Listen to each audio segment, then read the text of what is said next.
All right, man. Let's talk football. Oh, by the way, Blake, you sent me this. Actually, let's bring on Landry Locker first. Yeah. Landry is in Houston,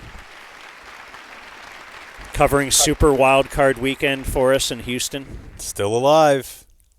Live to fight another Saturday early window. Yeah, what's the deal?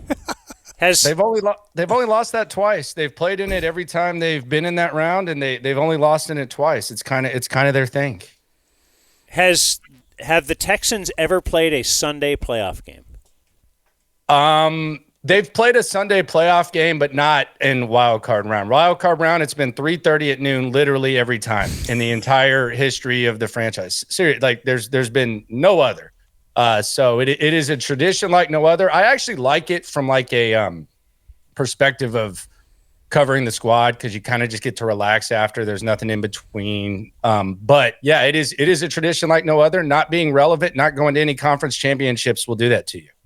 Our buddy Jimmy Football sent us the betonline.ag odds for the Cowboys' next head coach. Get me the top 5. Are you ready? Yeah, I'm ready. You guys want to guess? Some of the names we were throwing out. I'm looking at Bovada's, so I have a reference point, but I do want to play this game, especially with Landry here. I will tell you this. They sent like a list of top 20 or so. Not on the list, Jason Witten. He's not on Bovada's either.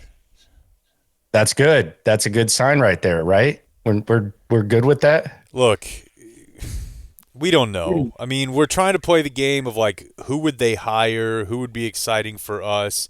Really, none of the options that I think are actual possibilities, none of them I'm excited about. Like, I don't want Witten, but I think it'd be fun. Because let's do this one. On your list, Dan, of top 5, BetOnline AG, where's Prime? 2. Because Bovada has him at number 1, even odds. Even? Wow. Yeah. Dang. Number 1 on this list is Kellen Moore. Kellen Moore not even on here. So what does that tell you? Because Kellen Moore is he should definitely be considered. What about Kingsbury? Number 3 on my list. Okay. What about Nick Saban? He is on my list, but he's way down there. What about Belichick? Is Belichick still alive? He has been known to flake. He's 6th on my list, along with Ben Johnson at 10-1 odds. It goes Kellen Moore, Dion, Cliff, Joe Brady. Joe Brady number 2 on this list. Lincoln Riley. Whoa.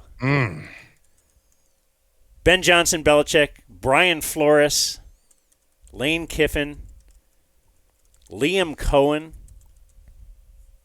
Bobby Slowick. I was gonna say Landry. Bobby Slowick. Bovada has him. I'll pay for the limo if y'all want that. I'll pay for the Uber. I'll put him in a hotel for his interview. I don't think you want that. Aaron Glenn way down below Nick Saban because we were talking to Aaron Glenn before. But one name that is on here that I didn't think about, but I don't think we can rule out. At 22-1, John Gruden. Oh my goodness! Wow. Wouldn't be the worst thing. But with there's a lot of that. That's not like the best PR mix. Like, yeah. If you want to get the second chance, I don't know that him and Jerry are like the best like mix together. But who supports giving second chances more? It's very true. Than the head coach of the Dallas Cowboys. Yeah, Slowick is on mine at 4th. Matt Nagy at 5. That actually somewhat tracks. Oh, my God. He just was a coach, right? Yeah.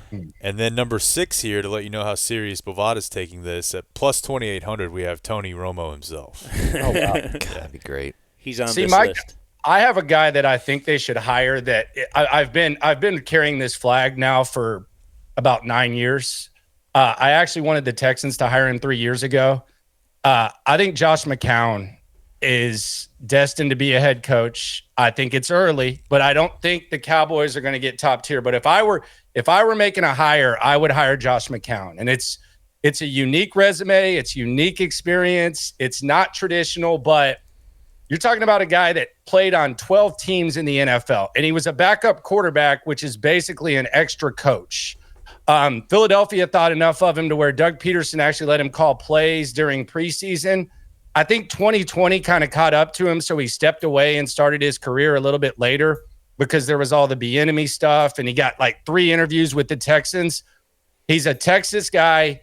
He's a backup quarterback. He's doing a hell of a job with Sam Darnold. He's eventually going to be a head coach, but no one has experience like that. And everyone says, can you deal with Jerry Jones? This guy's been in 14, 15 NFL buildings. Like it's actually like nobody has a experience or resume dealing in as many buildings as that with as many quarterbacks.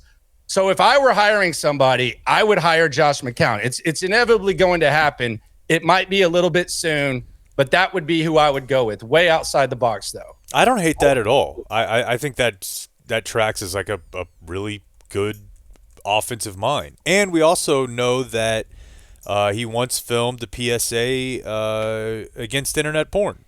Yes, he did. And it was very emotional. It was extremely emotional. And he also has a very underrated pickup basketball highlight tape, which it's very high up on my scale of what I value. But I think it's going to happen eventually. It might be too early, but the Cowboys, it's not. I think David Hellman or someone said that it's still a top 3 job. I disagree with that wholeheartedly. I don't think Ben Johnson's going to be foaming out the mouth to go up to Dallas. So you got to be able to work with Dak Prescott. This guy just worked with quarterbacks a lot. I know that Kevin O'Connell's the guy in Minnesota. Josh McCown is right there in Sam Darnold's ear the whole time. It's not like he's just like some quarterback coach walking around. He's right there, like talking to him the whole time. I think he deserves a lot of credit for that. I would hire Josh McCown. Another name we haven't mentioned, but I could see Jerry thinking of it, is Pete Carroll. Whew. Hasn't he kind of thrown his name out there recently? Like he interviewed with the Bears. Yeah. Yeah, no, I don't hate McCown at all. I mean, it doesn't get the people going like Jerry would, and maybe not top 3, but I'd still say this is top 5, 6. I don't know. People who grew up and all the coaches are our age or older, and they still think of winning with the Cowboys as a really big deal. So Pittsburgh, Green Bay. I mean, I guess you could say Kansas City if you're factoring in just circumstance, but what's better? Yeah. Kingsbury, though, is interesting, too, because you're kind of taking him away from Daniels.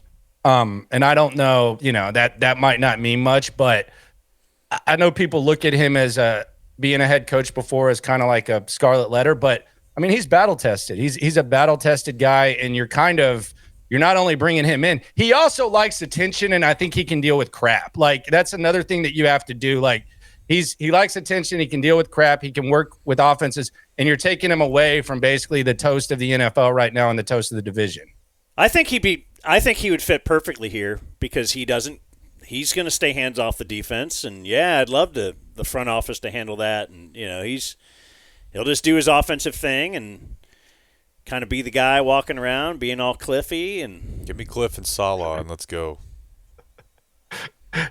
I mean, Cliff Kingsbury would be the perfect dumb zone guest, by the way. Like the Cliff Kingsbury Weekly would be elite. Yeah, if we could get that done. Yeah, we've had him in studio in the past, a long time ago. Good dude. Power rank who y'all would want based on guests, and let's just throw Dion to the side. Dion. Like if if I said y'all were getting a weekly with a head coach, what would y'all's top 3 be? Just Belichick.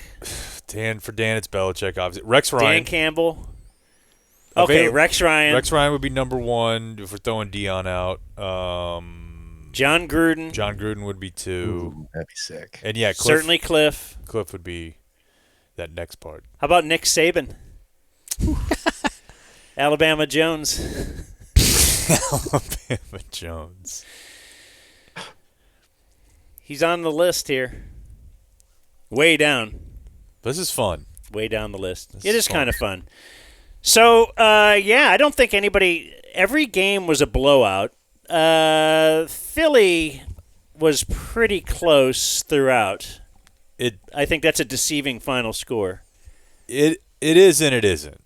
It was close-ish, but it definitely felt you could feel how much better Philadelphia, just from a talent standpoint, is than Green Bay, especially Green Bay banged up.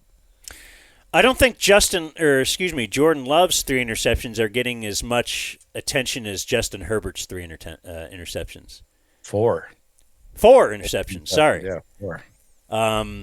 As he had 3 interceptions all year, right? Yeah. Yeah, 3 and then 4 in the game. Yeah. And then 4 in the game. That's a tough one for me. Yeah, tough one for you from Friday, talking about how great he was. Yeah, I said, hey, this guy, on any given day could be the best quarterback in the league, and I still believe that.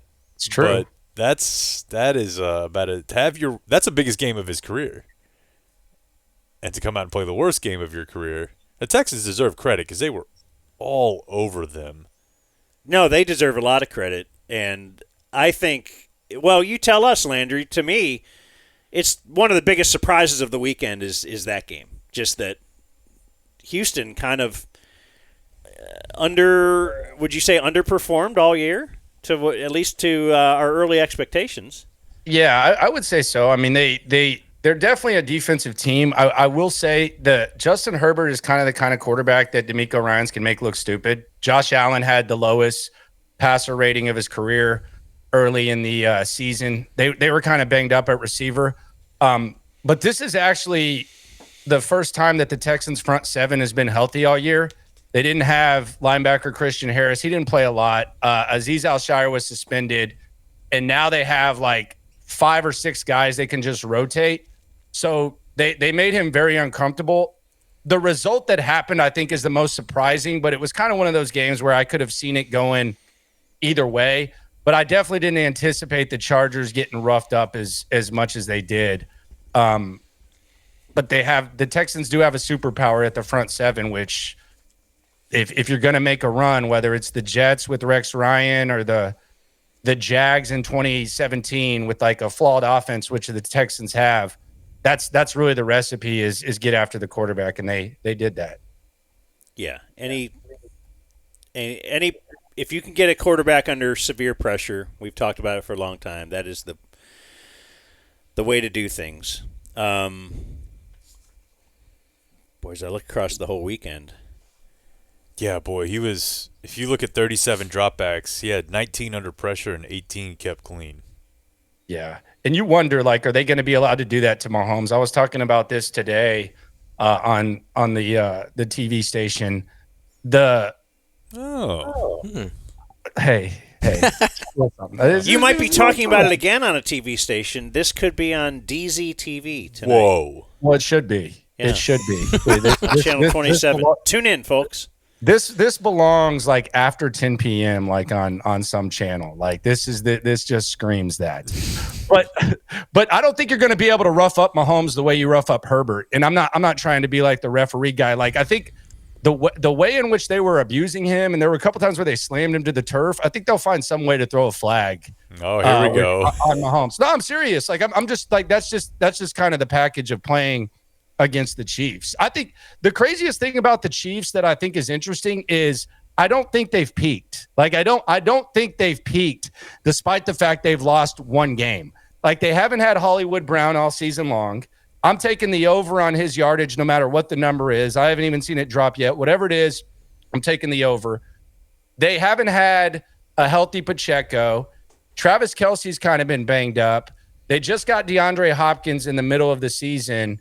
And then they have Xavier Worthy. Like the Chiefs have not even like offensively, I don't even think they began to peak. And that's going to be the scary thing is you're talking about a team that we thought had no skill position guys early in the season, and they're fully healthy. Like they're fully healthy, and I think it's kind of a problem.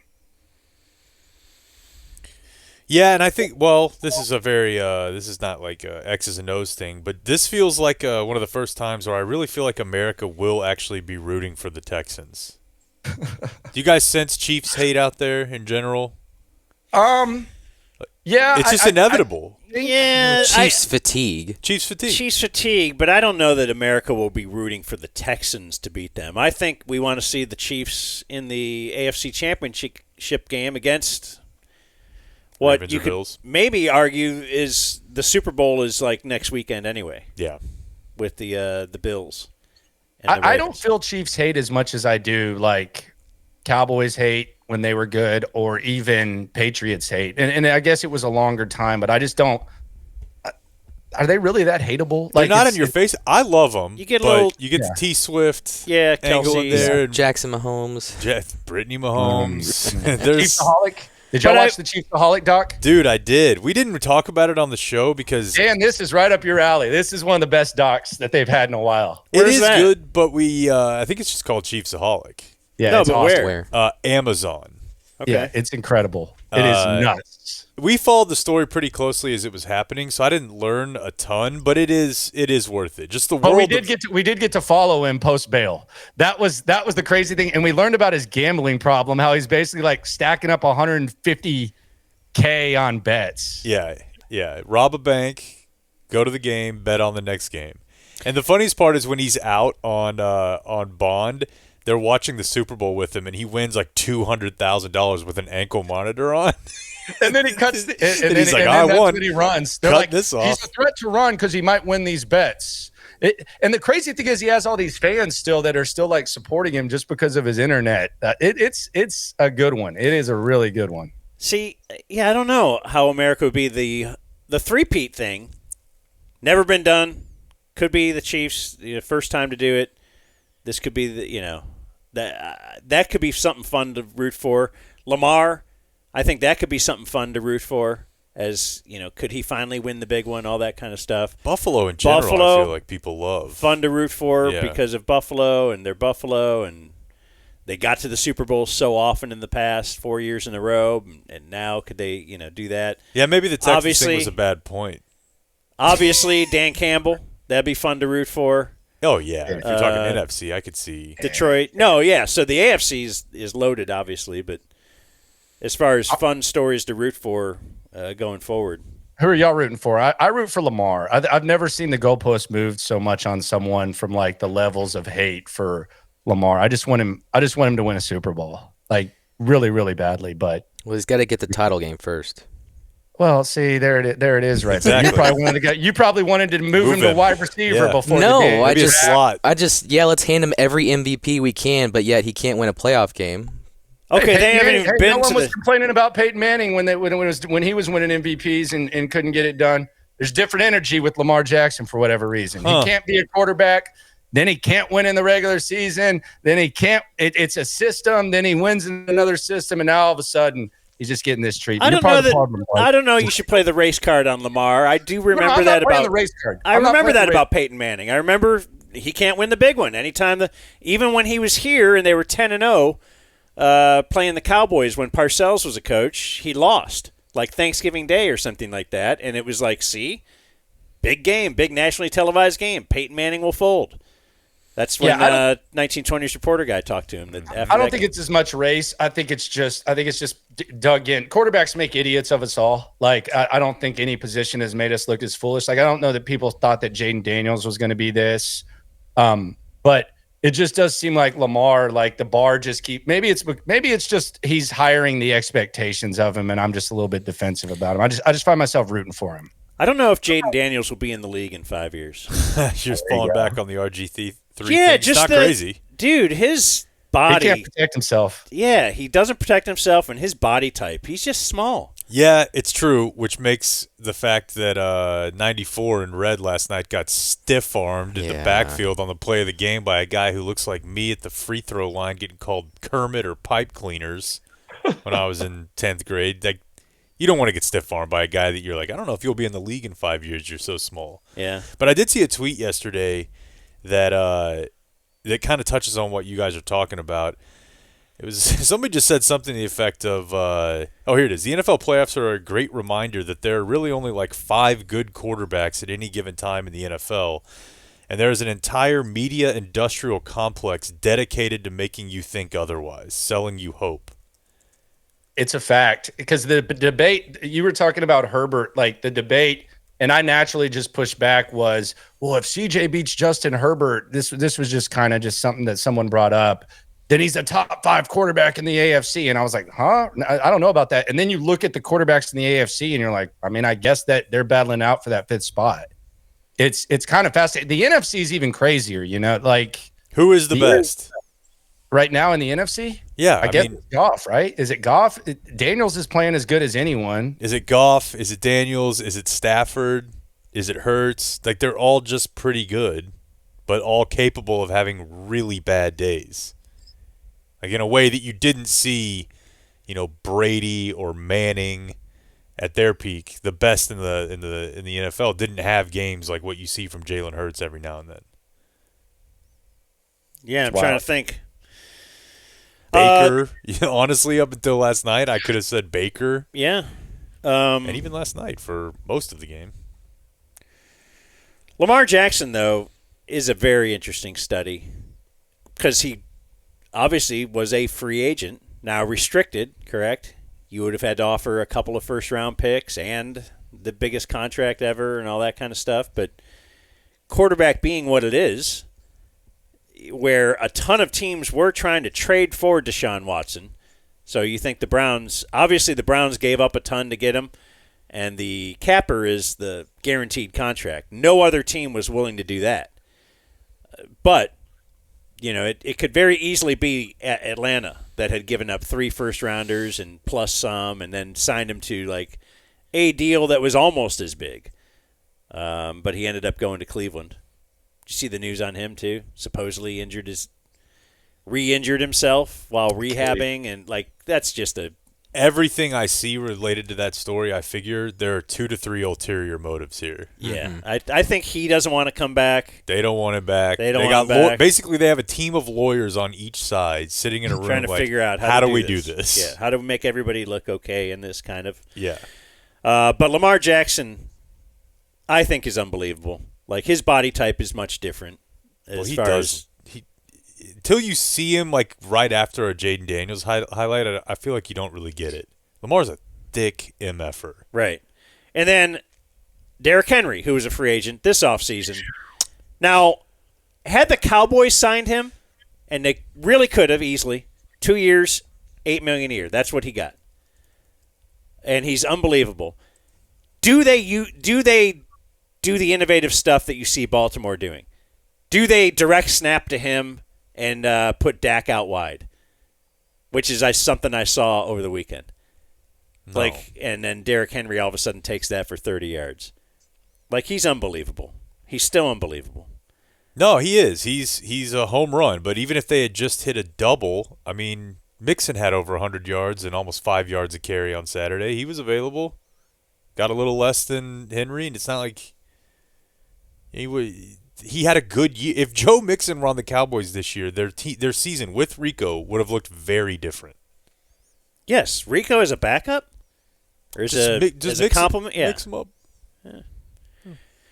Yeah, the Derrick Henry thing's interesting because he's a physical freak, and he also has the threat of the best running quarterback of all time there. So I don't even know what you really do in the situation if you're trying to stop Derrick Henry. It's kind of amazing that the Cowboys didn't at least get in on this market. I think the only team that won this weekend that didn't delve into this favorable running back market was Buffalo, and they already have James Cook. And they even drafted another running back. But every team that won this week, and it was a large part of the reason outside of Washington. Eckler wasn't like a huge part of what they did during the season. He was kind of banged up, but they got him. But every single one of these teams, this favorable running back market, the polarizing running back market, they all got into it to the point where it really is. Yeah. If Saquon's not at Philadelphia, we're sitting here talking about how Jalen Hurts is that man. What a bad contract that is. That's terrible. And they got Saquon, and he's arguably the MVP of the league. But everybody, even good teams, like the really, really good teams, they partook in that running back market, which I think it kind of says something. Man, I think you got to throw Eckler in there. I mean, he was hurt, but he was very important last night. Yeah, through the air and on the ground. Yeah, I mean, he was immediately a big part of stuff. So it's interesting, and the scary thing from Jerry's perspective is, like, is he now going to overdo it? Like in a buyer's market, running back, like, is he now going to overdo it? Like, are we talking about signing someone and bringing in Gentry and just trying to have like the best running back group of all time? Because I don't think you're ever going to find as favorable of a running back market as that was. That was insane. And you have Derrick Henry right there working out, pulling sleds or whatever the hell he pulls, houses in Dallas. Yes, Same agent. Same they're agent as Dak. they're always behind the pack. So yes, your prediction is a good one. Well, they got Zeke. They did get Zeke, and he looks better than he has in years. We talked about this yesterday on the stream, but really, really funny that the Chargers signed him and then didn't make him active for the game. Yeah, because then they saw, They got close. like, hey, that film was right. Yeah, that's tough.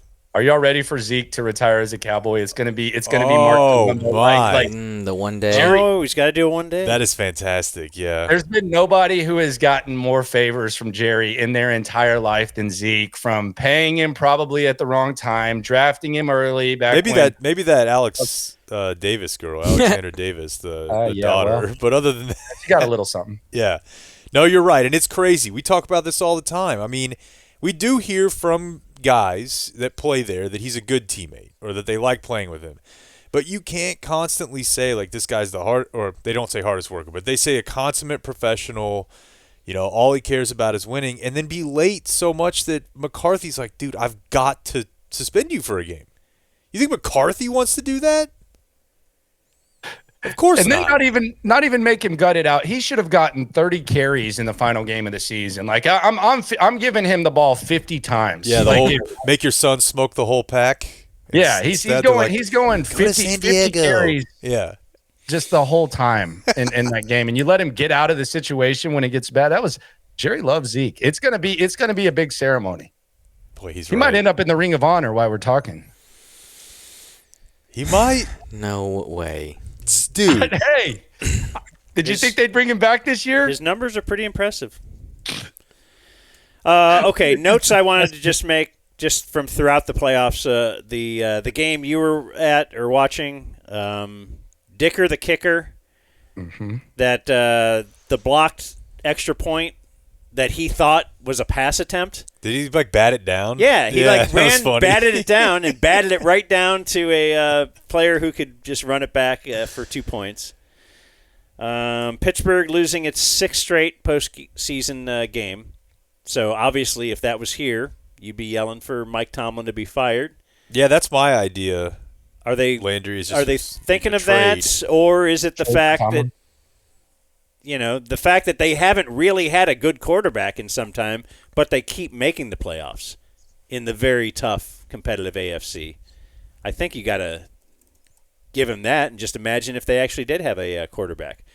Could you imagine if they would have been in on signing Lamar Jackson when he was a free agent? I think you give them that, but I think organizationally it's kind of stinks. It's the mediocre treadmill that Mark Cuban used to talk about, where it's almost better to kind of bottom out. Like from a coaching standpoint, he deserves credit, but from an organizational standpoint, you're never drafting that high. Your ceiling's limited, but your floor is a little bit higher. It's kind of an interesting spot to be in with him, because his teams do fight their ass off, but they're never bad enough to where it's like, how do we get this quarterback? How are we going to figure it out? They're kind of in no man's land. The shine really got off them as this year went on, though, and their schedule got tougher. They were extremely exposed. Yeah, they tried it with Pickett, right? That was like the best. Yeah. That was really the only shot they've taken. A.J. Brown on the sideline reading a book. Yeah, so I've seen he showed somebody the book, right? Inner Excellence. Mm-hmm. Was it that he was upset at a lack of targets and he needs to read some inspirational passages? I mean, he says no, but well, first of all, just having a book on the sideline. I mean, it's a very wide receiver thing. oh my God, absolutely. It's very C team. It's very C team middle school, like kid who doesn't play. You might expect. Yeah. You might expect, hey, give me one of those tablets so I can see what the defense is doing here. Maybe how can I get open? No, it's no, but so I it's can either get my mental right. There's two takes on it. One is Landry's C team. That makes sense. But the wide receiver thing, it's like it's look at me, right? It's Gordon reading that book at the NBA Finals. Gordon read that book 100 times. Gordon's reading that book, so you'll say Gordon's reading that book. Yeah, which is the same thing A.J. Brown was doing. It's very LeBron. LeBron, Malcolm X, he still hadn't gotten past page 1. Page 1, page 2. You know that the camera's going to be on me. And they'll come look at you. They'll come ask you what it was about. You can show them the book. And it's like, I get it. If words mean something to you in the moment. Yeah, you're very smart. It's highlighted. Yeah. Cool, dude. Zane Gonzalez, we were all talking about this while doing the stream last night. So he kicks that game winner, doinked it. Man, so close. And I mean, I've never seen someone look more nervous, by the way. So we've got that. I don't think you'll be able to see it, Landry. But Danny believes he'll be able to play this for us back His hair. So it starts with the hair. This is right before the game-winning field goal. You can play it whenever, Danny, and I'll just vamp until you get it. Okay, so yeah, we have him here. This is his shoes, actually. This is him messing with his shoes pregame. He takes off his socks and puts them back on probably 7 times. Shoe off, shoe back on, straighten out the sock. Like, if you have a little bump in your sock. Sure, yeah. And you're like, oh, well, that's a little bit weird. I'll just live with it. Yeah. But for him, no. That is insane levels of OCD. And I think they showed this after the fact. Like, oh, we had this in the can. We didn't know we'd need it. But they did need it after we saw him doing his hair thing on the sideline. So that was the other video, and it's just we don't have to. Yeah, here you go. Yeah, it's like, oh, as he's walking onto the field, right? He is just. He barely has any hair. Yeah, right? He's got Garrett level length hair. Yeah, he's like, move it over. Helmet barely on. But then Six different kickers. The 6th is Here, Landry, so you can see it. Yeah. Yeah, he just keeps brushing his hair. As if he has really long hair, he's got to keep it out of his eyes, but he doesn't. But he did it about 7-8 times and then went in and, yes, barely made that field goal. Yeah, I mean, to me, it looks like, and I guess maybe he actually does have some level of OCD. That or he's on cocaine. Because that's the only time I've ever seen anybody acting like that. They kind of justified them not kicking field goals. I was getting a little bit frustrated with them on 4th and 2, just not kicking field goals. It might have kind of justified it. Do y'all remember the Rangers pitcher? This was at Arlington Stadium. This was a long ass time ago. Named Todd Burns. Do y'all remember him? I remember the name. So he used to like grab his head like on the back end of his career. It just throughout pitching he would be doing that. That kind of reminded me of that. Yeah, Joey Gallo had a little bit of that, right? Which he got mad at me for mentioning, but apparently, what did he say? What did he do? I was just like, hey, well, the telling of it that's been captured by history is that I was like, hey, Joey Gallo, what's wrong with your weird, stupid face? Yeah, you make weird faces. What's up with that? And he was like, actually, I have a condition. And it was very awkward. But no, I mean, I was like, hey, are you aware that you get memed a lot, for some of your facial expressions? Hate to see you interview Muhammad Ali on the back end. Good Lord, Jake. Sit down here with the star of Back to Our Future. What's going on with you? Or Back to Our Future. Back to the Future. You got something weird. So did Gallo did he kind of flex on you? He's kind of a meathead, isn't he? He's a super cool guy. Yeah, he's a cool dude, but he's a cool meathead. He bowed up a little bit. He enjoyed putting Jake in that trap. Yeah. But hey, look. It happens. The Commanders move on. Do y'all find yourself rooting against the Commanders? Like, No. I can feel the Eagles hate the Commanders. It's a hard team to not like. No, they got new ownership.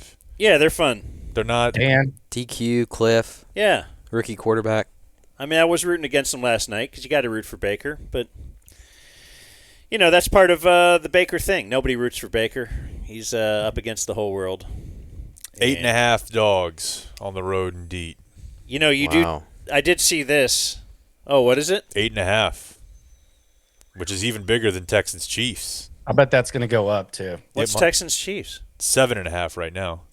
Yeah, it went down. Started at 8, 7.5. Something weird's going on there. I would take the Chiefs. I mean, I'll be honest, but something weird's going on there. I saw this note too. As far as the Cowboys, we don't want to pay for this because that's going to hurt you in the future. Like they've got all kinds of excuses why they do or don't do things. Sure. There were 9 teams that had over $60 million in dead cap money this year. 6 of them made the playoffs. But I thought it was like an automatic you're out. Like you can't. There's a rule state you can't be in if you have over 50. No? Broncos $85 million. Why? I mean, I don't think that's good. Russell but also, Oh my goodness. the Russell Wilson contract. Yeah. Vikings, Bills, Packers, Eagles, and Tampa. All had over $60 million in dead money. All the good NFC teams. Yeah. So they are spending cash over cap to build better rosters. And maybe if you are hoping that the Cowboys follow the lead of others, which they do at certain times, maybe that will make the Cowboys realize they should do that. But unlikely. So. Well, I would root for the Texans going forward, Landry, but I have a friend on the other team. Oh, look at this. So, Who's your friend? Patrick Mahomes? Yeah, he's a quarterback. Yeah, okay. There you go. You could have said I'm a Mahomes guy. That was just they filmed a commercial I was in a together. commercial I with him. saw it. It was damn good. Good grab. He's Good caught grab. a Kind of caught could a have stayed on pass. your feet, I thought, but He definitely could have. That's the problem with Sold it. bringing that up Sold it. is it's the coolest thing that ever happened to me, and it's tied in with a very embarrassing thing that Blake will never forget, and apparently Landry either. So Kind of looked like Smalls from Sandlot catching that first one, man. Honestly, if we're being honest, like it looked a lot like the football version of Smalls from Sandlot. If we're being completely honest. And Landry, he has the gall to blame it on shoes because his shoes were too big. Hey, did you guys know Landry's appearance today is brought to you by Fairlease? What's that website again? Real quick? Fairlease.org. Okay, fairlease.org. We go to the locker room Don't you want by to? fairlease.org. Don't you want them to like say that the Dumb Zone brought you there, something like that? Yes, if you click on There's the like website, there's a drop fairlease.org, down. get request a Drop down quote, thing, yeah. and you will see Should always make the sure dumb people zone. do that. That's right.